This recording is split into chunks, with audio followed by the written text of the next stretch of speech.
If you're interested in the true history of America, subscribe and let's figure it out together. December 1864. Confederate General John Bell Hood stares at Nashville's fortifications, his army freezing in makeshift trenches. Inside those walls, Union General George Thomas methodically prepares a devastating counterattack. Two commanders face their reckoning, one desperate, one deliberate. Both knowing everything depends on what happens next. Hood once promised President Jefferson Davis he'd reclaim Tennessee, threaten Kentucky, perhaps force Sherman to abandon his march through Georgia. Instead, Franklin's November slaughter gutted his veteran regiments. Now his soldiers shiver without winter coats, deserting nightly. Yet he refuses retreat. Attack or die trying compromise never entered his vocabulary. Thomas earned his nickname, the Rock of Chickamauga, through unshakable stands. Washington critics demand immediate action. Grant threatens his removal. But Thomas ignores political storms, drilling his troops relentlessly, waiting for weather to clear. He visualizes the coming battle like a chess grandmaster seeing 20 moves ahead. Patience becomes his deadliest weapon. Private Samuel Watkins huddles in frozen mud south of Nashville. He hasn't eaten properly in 3 days. His boots have holes. Around him, comrades whisper about deserting. "We're dead men already," someone mutters. Watkins grips his rifle tighter. He survived Shiloh, Chickamauga, Franklin. Maybe he'll survive this too. Maybe. Inside Nashville, Thomas assembles 55,000 troops, the largest Union force concentrated in the Western Theater. He coordinates infantry, cavalry, artillery with mechanical precision. Each brigade receives specific objectives, rehearsing movements until perfect. His officers initially resent the delays. Soon they understand his genius. Preparation transforms soldiers into an unstoppable machine. December 14th brings freezing rain, transforming roads into ice sheets. Thomas postpones again. In Washington's Secretary of War Edwin, Stanton drafts orders relieving him of command. The telegram sits unsigned as weather patterns shift overnight. Sometimes the difference between disaster and triumph is simply waiting one more day. December 15th dawns clear and cold. At 6 o'clock morning, Federal artillery opens concentrated bombardment.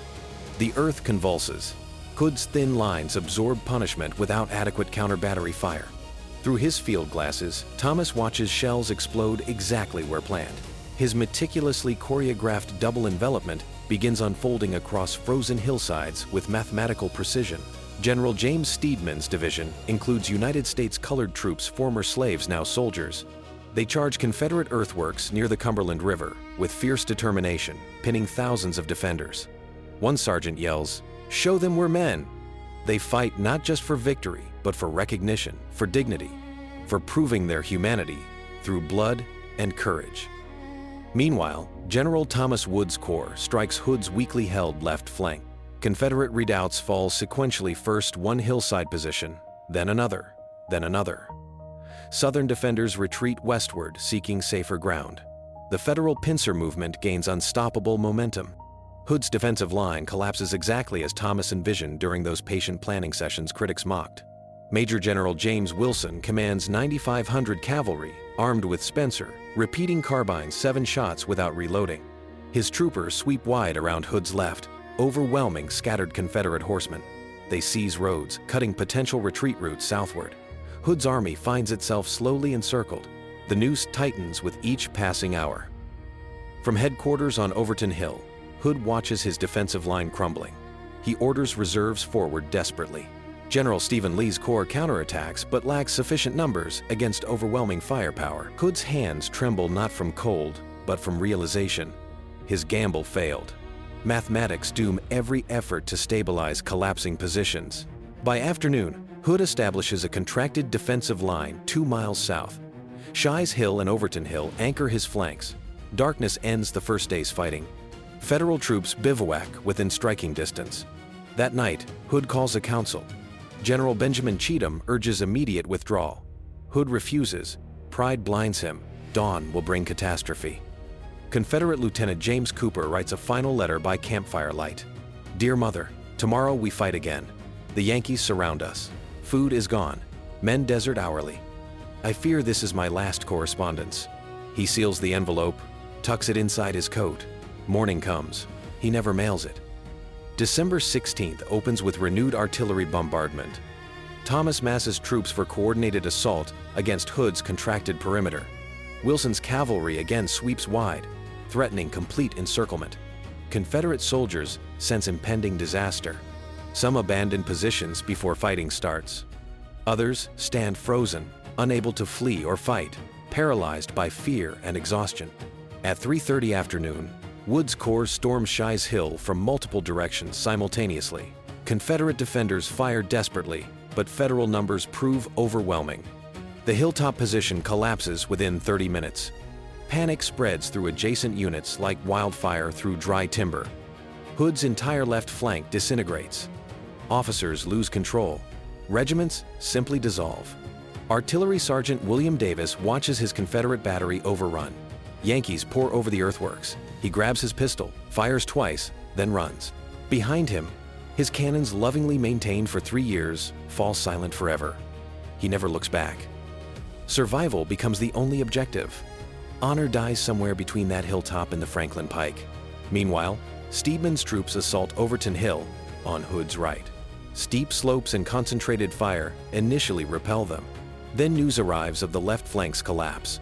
Defenders realize they face encirclement. Organized resistance evaporates. Another position falls. Confederate soldiers throw down weapons, surrendering by hundreds.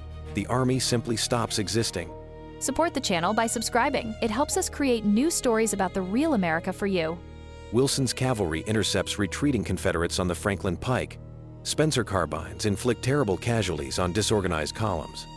Confederate soldiers throw away equipment, running for their lives. The retreat becomes a rout, then complete military disintegration unprecedented in scale. Bodies litter roadsides. Wounded cry for help nobody provides. Chaos reigns absolute. General Nathan Bedford Forrest fights desperate rearguard actions, buying time for infantry remnants to escape south.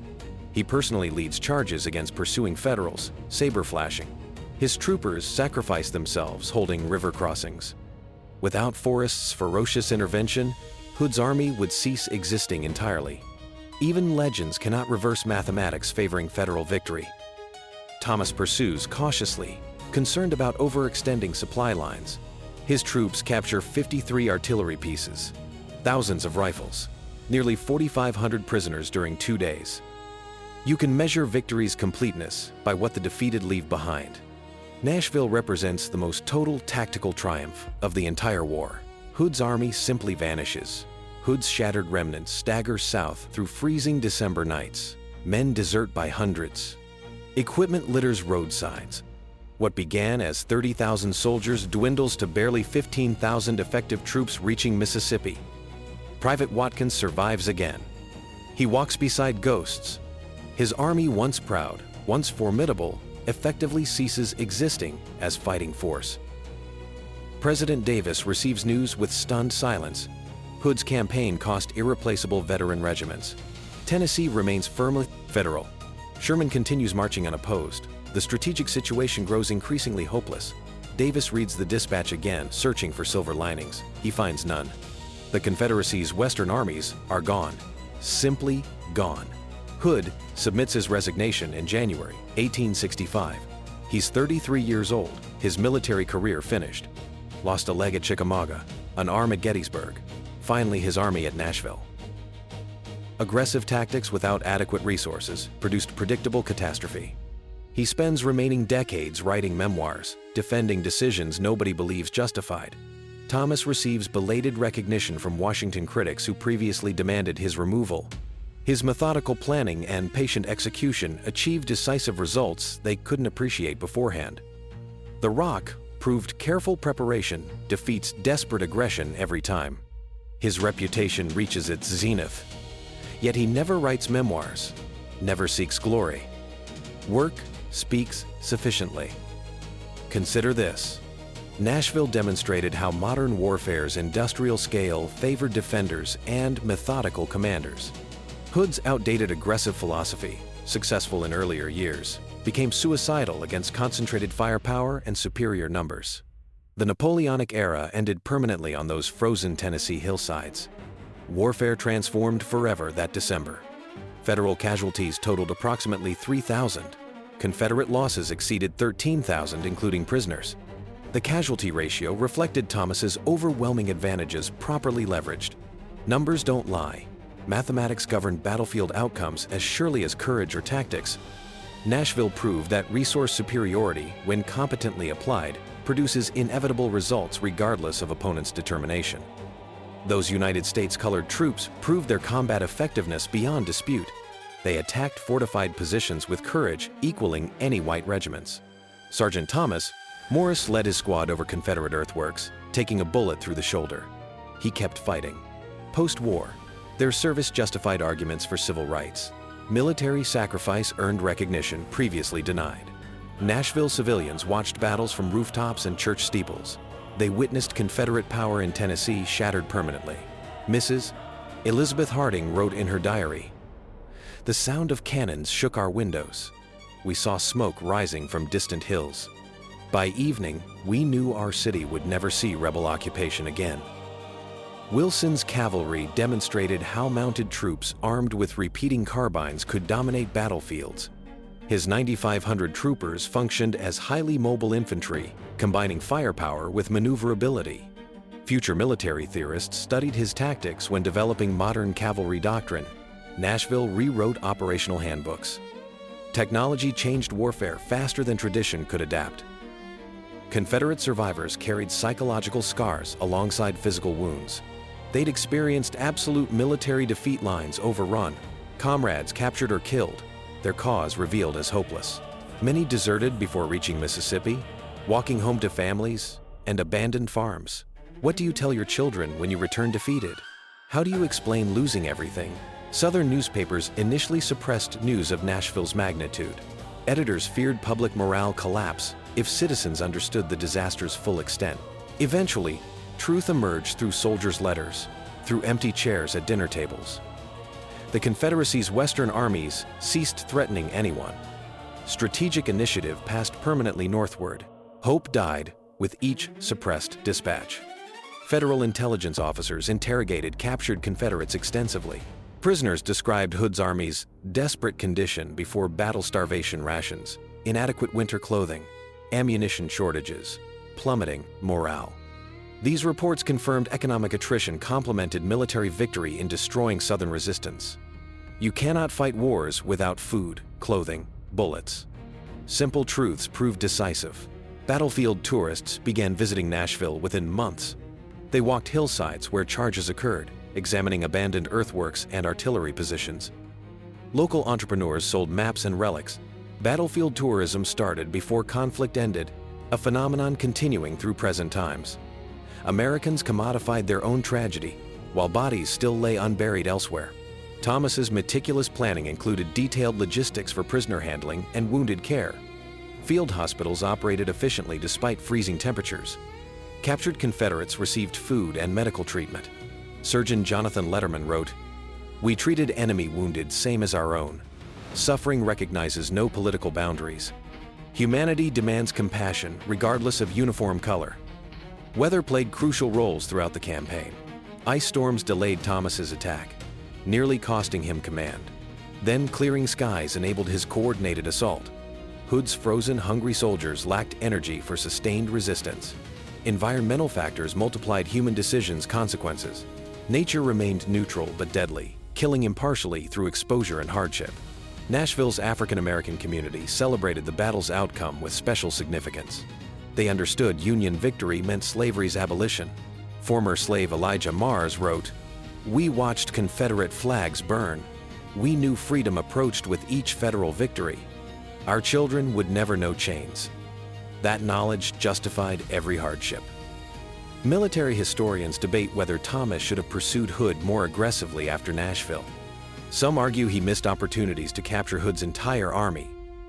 Others note winter weather and supply constraints justified caution. Either way, the campaign achieved its strategic objectives completely. Perfect becomes enemy of excellent. Thomas accomplished enough. The battle demonstrated combined arms coordination's importance. Thomas synchronized infantry assaults with cavalry sweeps and artillery bombardment. Each element supported others, creating overwhelming force at decisive points. This integrated approach became standard doctrine for future American military operations.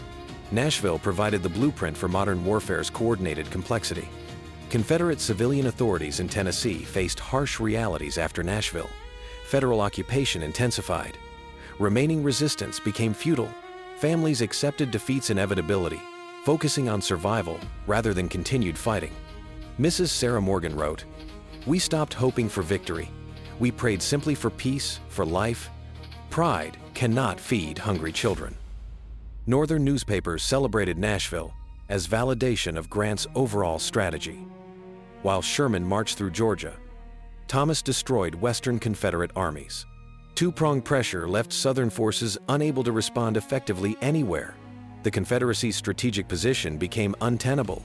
You cannot defend everywhere simultaneously. Nashville proved concentration principles Grant understood instinctively. Hood's subordinate generals privately criticized his decision to stand at Nashville. General Stephen Lee particularly felt Hood ignored sound tactical advice, favoring immediate retreat. Personal pride and stubbornness cost thousands of lives unnecessarily. Lee wrote bitterly in his journal, "We obeyed orders knowing they were foolish. Duty demanded obedience. History will judge Hood harshly." Federal soldiers wrote letters home describing the battle's intensity and their victory's completeness. Private Jacob Miller told his wife, "The rebels broke entirely. We captured cannons, flags, thousands of prisoners. This war must end soon. I feel it. Nashville broke their last army. I might come home by spring." The battle's technological aspects fascinated contemporary observers. Repeating rifles, rifled artillery, coordinated telegraphy communications demonstrated modern warfare's evolving nature. Nashville represented industrial-age military operations mass production supporting mass armies, conducting mass destruction with unprecedented efficiency. War became industrialized, mechanized, depersonalized. Individual courage mattered less than logistical superiority. Thomas never received full credit for Nashville's brilliance during his lifetime. Grant's fame overshadowed other Union commanders. Only later historians recognized Thomas's achievement as war's most complete tactical victory.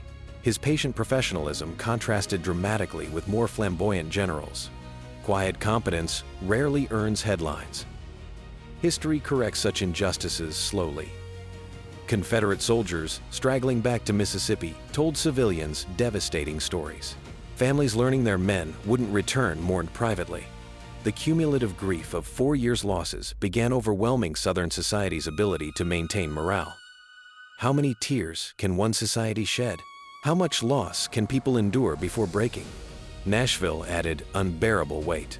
Federal occupation authorities used Nashville's victory to justify harsh Reconstruction policies. They argued military defeat proved slavery's moral and practical bankruptcy. Southern resistance required forceful suppression. Victory's political consequences extended decades beyond final shots fired. Battles determine immediate outcomes. Their meanings get contested forever, through subsequent generations interpreting conflicting legacies.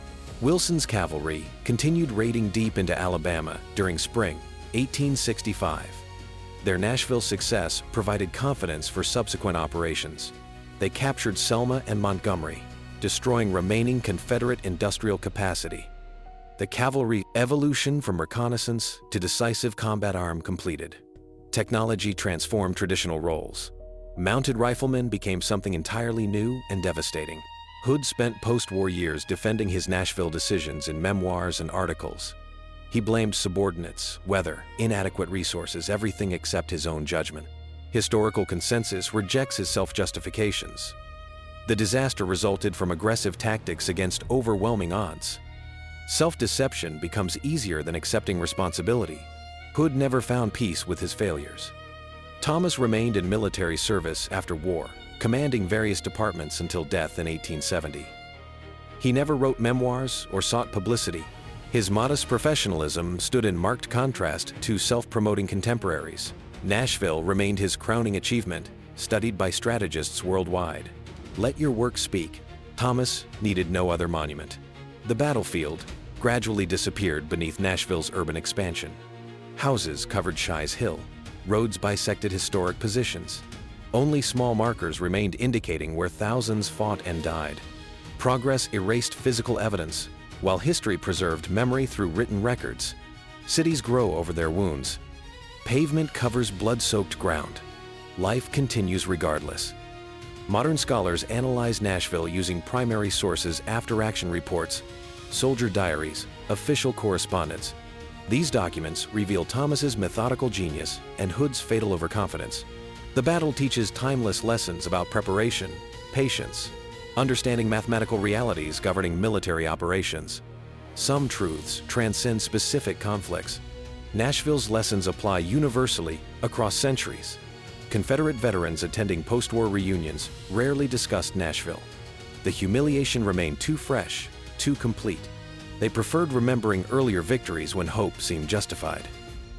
Memory helped survivors cope with defeat's psychological burden through remaining decades. We remember what we can bear.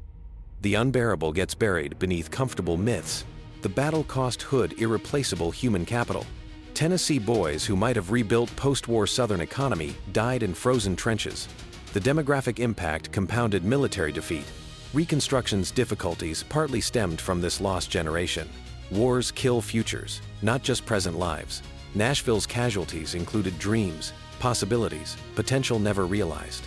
Federal African-American soldiers' participation challenged racist assumptions about military capability. Their courage under fire demonstrated freedom's defense transcended racial boundaries. This legacy influenced post-war debates about citizenship, voting rights, equal protection under law. Sergeant Morris survived his shoulder wound. He voted in 1868. His ballot cost blood. He considered it cheap. Nashville represented total war's logical conclusion. Thomas assembled overwhelming force, then applied it systematically until enemy resistance collapsed completely. Limited war ended. Industrial-scale destruction became norm. Future conflicts would follow Nashville's template rather than earlier gentlemanly conventions. War stopped pretending to be civilized. It revealed its true nature: organized annihilation. The campaign's strategic consequences extended beyond immediate military outcomes. Hood's destruction freed federal forces for operations elsewhere. Sherman continued, unopposed. Grant could concentrate on Lee without Western distractions. Nashville accelerated war's conclusion by eliminating Confederate strategic options.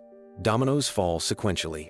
Hood's collapse triggered cascading effects culminating in Appomattox 4 months later. Survivors on both sides carried Nashville's memories lifelong. Federal veterans remembered cold hillsides and decisive victory.